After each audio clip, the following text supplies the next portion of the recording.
Assalamualaikum warahmatullahi wabarakatuh. Kawan, sebelum Anda memulai aktivitas hari, kita ikuti kajian syarat hikmah Dialog Fajar.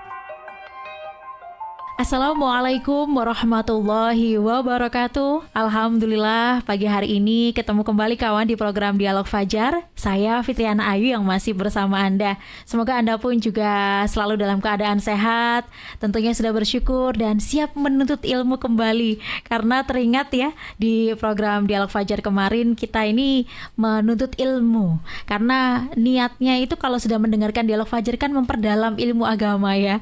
Agama pun yang tanpa ilmu juga akan sia-sia. Nah, pagi hari ini alhamdulillah doanya dikabulkan oleh Allah, bisa ketemu kembali dengan Ustadz Mim Saiful Hadi dari Pesantren Al-Quran Nurul Falah Surabaya. Assalamualaikum Ustadz Mim. Waalaikumsalam warahmatullahi wabarakatuh. Alhamdulillah ketemu kembali Ustadz. Gimana Sehat ya? Mbak Ayu, sehat? Alhamdulillah. Alhamdulillahirrahmanirrahim. Senang sekali Alhamdulillah Ustadz. sehat, semangat luar biasa. Alhamdulillah, betul Ya. Allah Maha Besar, betul Ustadz. Karena ingin tidak ada di tahapan menuntut ilmu yang pertama menurut sahabat Umar bin Khattab, alias nggak mau disebut kemaruk Ustadz. Jadi masih ingin memperdalam kembali gitu Ustadz ya. Ya. Demi mencapai tujuan sebuah ilmu yang kita cari tadi Ustadz ya. Nah pagi hari ini Ustadz, tahapan apa lagi Ustadz dalam menuntut ilmu yang sudah dicontohkan oleh sahabat Umar? Monggo selengkapnya bersama Ustadz Mim Saiful Hadi. Baik, terima kasih Mbak Ayu, terima kasih kawan-kawan semuanya. Alhamdulillah, alhamdulillah rabbil alamin ala kulli halin wa ni'matin. Allahumma salli wa sallim wa barik ala sayyidina Muhammadin wa ala alihi wa sahbihi ajma'in. Amma ba'du. Puji syukur kita panjatkan kehadirat Allah Subhanahu wa taala yang mempertemukan kita. Alhamdulillah. Yang memberi kita betul. ilmu dan memberi kita pemahaman, Ya. kefahaman atas ilmu yang diberikan Allah kepada kita. Dan kita berdoa semoga ilmu, pemahaman yang kita dapatkan ini diberi kekuatan oleh Allah. Masya Kita Allah, bisa betul. melakukannya, mengamalkannya, dan memperjuangkannya. Alhamdulillah. Salawat dan salam tersanjung kepada junjungan kita Rasulullah Muhammad SAW Allahumma sholli serta alaihi. keluarga dan para sahabat semuanya. Rasulullah Muhammad adalah teladan kita, panutan kita, dan kepada beliau kita bertanya, kepada beliau kita istilahnya orang Jawa itu gondeli jubahnya ya, Masya Allah, iya betul Ustaz. agar kita mendapatkan petunjuk dalam Masya Allah, kehidupan betul. kita ini. Karena itu kawan-kawan sekalian dirahmati Allah, saya ajak berdoa semua di pagi hari Masya ini Allah. untuk melanjutkan obrolan kita ya, Ya, obrolan tentang ilmu ini. Rasulullah memberi ajaran kepada kita, doa dalam menuntut ilmu itu salah satunya dari sekian banyak doa itu adalah Rabbi zidni ilma warzuqni fahma. Itu satu paket ya. Ya. Rabbi zidni ilma warzuqni fahma. Ya Allah, berikanlah kami atau tambahkanlah kami ilmu dan berikan kepada kami kefahaman. Nah ini kata kunci yang penting. Masya Allah. Jadi Rabbi zidni ilma warzuqni fahma atau Rabbi zidna ilma warzuqna fahma. Mari kita ucapkan bersama-sama untuk memperoleh mendapatkan ilmu, tambah ilmu kita dan diberi Allah kepahaman. Masya Allah. Nah ini tahapan ini sangat penting. Ketika tahapan pertama itu berhenti, yang kemarin kita bahas itu berhenti Ya. di tahapan 1 ya Mbak Ayu ya. Iya. Orang itu akan betul, orang itu kan tampak punya pengetahuan ya, tampak banyak pemahaman itu ya. Tetapi dia sombong. Yang sombong itu kenapa berhenti di situ? Maka di tahapan inilah biasanya kebanyakan orang sampai pada jalan ke kirinya atau apa namanya perpotongan jalannya itu dia tidak berhasil melewati sehingga dia berbelok dan kemudian tersesat ya dengan ilmunya itu malahan Ya. dia karena sombong yang muncul dalam dirinya, maka ilmu, pengetahuan, pemahaman yang dia dapatkan itu bukan malah menunjuki dia kepada jalan yang benar dan lurus, kekokohan dan keteguhan iman, tapi malah sebaliknya itu malah belok ke kiri entah sampai kemana, kita tidak tahu, yang jelas dia tersesat. Nah ketika itu sungguh sesuatu yang sangat kita takutkan. Ya, punya astagfirullah. banyak ilmu, punya banyak pengetahuan, tetapi Tapi- sombong. Akhirnya Astagfirullah. tersesat dia. Ya. Kenapa? Tahapan pertamanya tidak dinaikkan itu ya, atau tidak berhenti. dilanjutkan. Iya, iya. Ya. Dia berpuas di tahapan pertama. Ya, siapa yang tidak bangga ya? Misalnya ini soal gelarnya banyak panjang, misalnya gitu ya. Ya. Atau punya pengalaman, panjang, saya udah kenyang pengalaman, misalnya gitu Ya, ya. ya, ya. Atau yang lain-lainnya yang menjadikan segel kesombongan kita, itu sangat sangat kita hindarkan. Oleh karena itu, kawan-kawan sekalian rahmati oleh Allah, Sayyidina Umar melanjutkan pada tahapan yang kedua, yaitu tahapan tawadhu. Masya Allah. Apa itu tawadhu? Yaitu dia merasa bahwa tawadhu itu kan rendah hati. Rendah Ya. hati. Dia tidak memandang orang lain itu lebih rendah dari dirinya. Dia memandang orang lain itu ya sama, bisa jadi lebih mulia dari dirinya. Masya Allah. Itu tawadhu. Sehingga ketika dia tawadhu, maka dia akan selalu mendengarkan orang bicara. Dia selalu mempertimbangkan setiap apa yang diterimanya. Tidak mengabaikan ya, tidak mengabaikan, tidak menolak, apalagi membantah. Ini yang penting kan?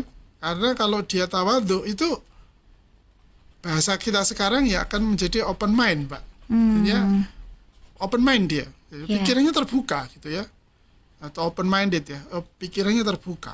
Karena kalau orang enggak berpikiran terbuka ya kembali ke tahapan pertama kan ya. Merasa itu paling benar. Nah, di situ. Maka kalau kita lihat di tayangan televisi, entah benar atau tidak kita nggak tahu, Mbak ya. Iya. Itu kan praktik-praktik kesombongan yang mereka tidak mau dengar pendapat orang, dipotong, disikat, dibuantah, bahkan diolok kan itu ya, direndahkan, dicela kan itu. Itu yang terjadi. Itu bukan ketawaduan. Nah, ketawaduan itu kalau dia bertemu itu, maka yang terjadi adalah bahasa kita atau istilahnya adalah mudzakarah. Maka dalam Sunan Darimi disebutkan afatul ilmin nisyanu wa tarkul mudzakarati. Bencana ilmu adalah lupa. Kenapa kok lupa? Ya tidak pernah diulang, tidak pernah dimutola'ah, tidak pernah dipelajari, tidak pernah direfresh itu ya. Tidak pernah dideres, nggak pernah deres kata orang Jawa bilang ya. Oh iya. Ya, kemudian meninggalkan mudzakarah. Itu mengulang kembali atau ya berdiskusi, berbicara dengan sesama pelajar itu ya. Mau berdiskusi, mau saling mendengarkan, mau saling berbagi. Ini adalah bentuk atau upaya kita agar kita bisa naik ke tahapan yang kedua, yaitu kita tawadhu. Maka ketika guru berbicara, kita mendengarkan dengan baik, ya, kita catat secukupnya. Ketika orang bicara, kita perhatikan dengan sepenuhnya, tidak kita tinggal dengan bermain HP, misalnya gitu Mbak ya. Ya. Atau ketika orang bicara, kita fokus pada pikiran kita sendiri, sehingga apa yang dikatakan dia, apa yang dikatakan kita bertentang-perentang ya. Disela Ya, jadi. betul, bersilang pendapat jadinya Iya, iya, silang pendapat. Tidak saling bersatu pendapat, berbagi pendapat itu ya. Itu tidak terjadi. Kenapa? Karena tidak ada rasa tawadhu. Nah, ketawadhuan itu yang memungkinkan atau yang menjadi jalan yang paling tepat. Yang menjadi jalan bertambahnya pemahaman dan meningkatkan kedalaman itu ya. Kedalaman jadi makin dalam karena tawadhu dia. Ya. Sehingga seolah-olah kita sedang, saya ibaratkan kita memiliki sebuah sebuah galian yang besar itu, kita melapis, ngisi setiap lapis demi lapis dari lubang kita itu, Ya.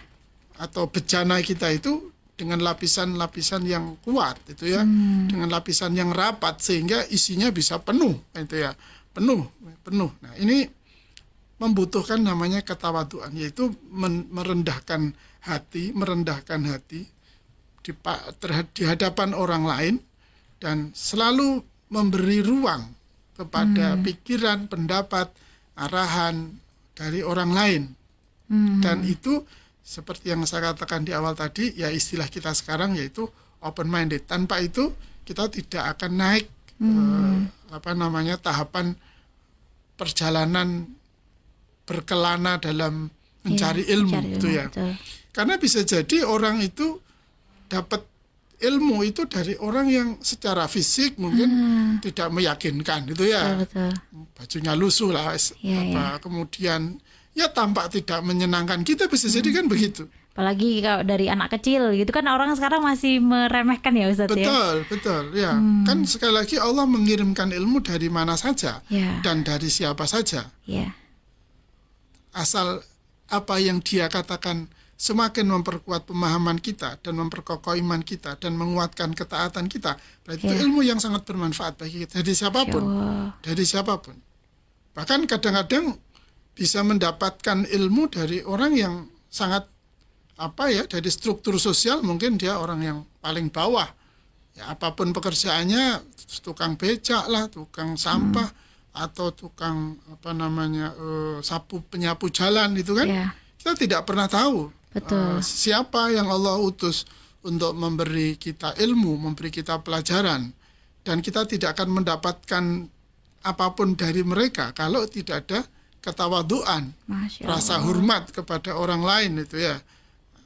Kalau tidak ada itu nggak dapat kita. Ya bagaimana kita mau dapat ilmu dari orang-orang yang secara fisik atau secara fisik, secara zahiriyah dia bukan orang yang tampak terhormat itu ya, dengan busana yang wow gitu ya. Dengan pokoknya sip lah dari sisi tampak zahiriyahnya. Tampak kalau hanya itu yang kita cari, kemudian ketika Allah mengirimkan ilmu kepada kita melalui orang-orang yang tidak begitu, tertutuplah kita. Nah, ketika tertutup itu sekali lagi maka kembali ke tahapan yang pertama tadi, kesombongannya menguasai dirinya kan. Wis pokoknya nih gak soko Ustadz Mimis itu ya. Berarti rasa tawadu atau sifat tawadu itu kita munculkan ya Ustadz ya. Maksudnya kita paksa muncul gitu ya Ustadz ya. Kita latih. Oh, kita latih. Iya, harus dilatih karena ya sama dengan yang di atas tadi kan. Kalau sombong itu tidak kita latih untuk dilawan, ya sombong beneran kan itu. Sama saja itu kan soal batiniah kita kan, soal jiwa perasaan kita kan, itu muncul selalu. Kita bisa sombong, kita bisa tawadhu. Nah, itu siapa yang membisakan? Ya kita kan itu. Ya siapa yang bisa membuka pikiran kita? Ya kita sendiri kan. Ini pikiran saya kok. Lah kalau kita tidak ada keinginan, tidak ada semangat, tidak ada motivasi untuk open minded, ya bagaimana mungkin meskipun didatangkan seorang motivator paling top kelas dunia misalnya kalau pikiran kita sudah nutup, bagaimana akan datang itu sesuatu yang baru dari dirinya. Bukan niscaya yang tiba-tiba gitu kayak hidayah gitu bukan ya Ustaz. Enggak ya, siapalah kita ini ya. Allah, ya kalau Nabi bisa jadi ya. Atau para aulia yang sangat mulia ya. Kalau kita ini dosanya gak karu-karuan. Ya Allah, iya. Sering lali ya. Padahal penyakit ilmu kan lali.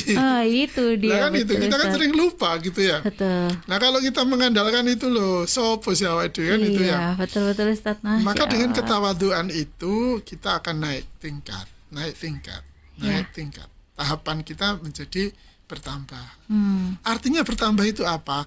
Ya ilmu pemahaman kita seperti yang kita doakan di awal tadi, Rabbi zidna ilma warzuqna fahma. Ilmunya bertambah, kefahamannya diberi oleh Allah.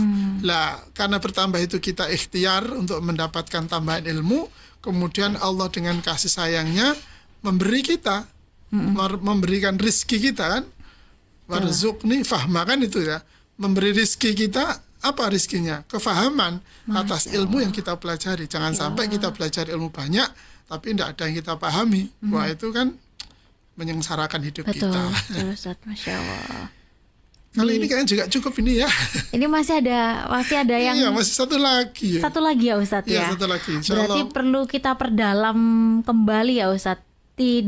supaya tidak kembali ke nomor 1 dan kita membiasakan yang melatih untuk yang nomor 2 yaitu tawadu. Nanti yang ketiga ada apa lagi Ustadz? Besok semoga bisa ya Ustadz ya. Insya Allah. Kita sama-sama berdoa. Amin. Kita Amin. Bisa kembali menuntut ilmu.